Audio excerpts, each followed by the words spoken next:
धामनगर कारगिल विजय दिवस पालन कले हजार हजार लोके जगत उच्च शिक्षा मंत्री सूर्यवंशी सूरज। भद्रक जिला धामनगर बीजेपी पक्षर आज सन्ध्या धामनगर विजु पट्टनायक छक निकट में एक शोभा यात्रा बाहरी धामनगर बजार परिक्रमा कर डबल बजार खड़ीपदा बजार दे सेंधपुर बजार पहुंचीला। विजय दिवस में धामनगर उच्च शिक्षा मंत्री तथा धामनगर विधायक सूर्यवंशी सूरज जोगदे बेले धामनगर बीजेपी कर्मी बीजेपी युव मोर्चार बहु सदस्य माने जोगदे।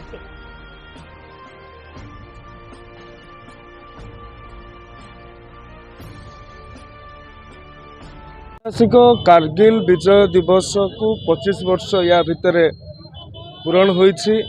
एही अवसर रे ए देश ए जाति जो माने भारतर संपूर्णता भारतर सुरक्षा पाई प्राण बलि देइछन्ति सेमानंकु ए जाति कृतज्ञ रहिछि। ए जाति सेमानंकु भूली नाही। सेही मानक सम्मानार्थे सेही वीरगति प्राप्त करथिबा शहीद मानक सम्मानार्थे ए तिरंगा यात्रा धामनगर ठारे अनुष्ठित हो जाइतिला।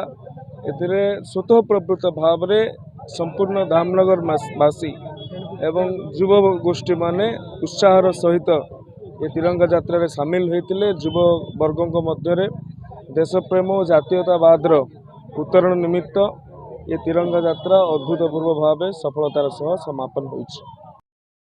भद्रक धामनगर कृपा सागर पंडांक रिपोर्ट, बीई न्यूज ओडिशा।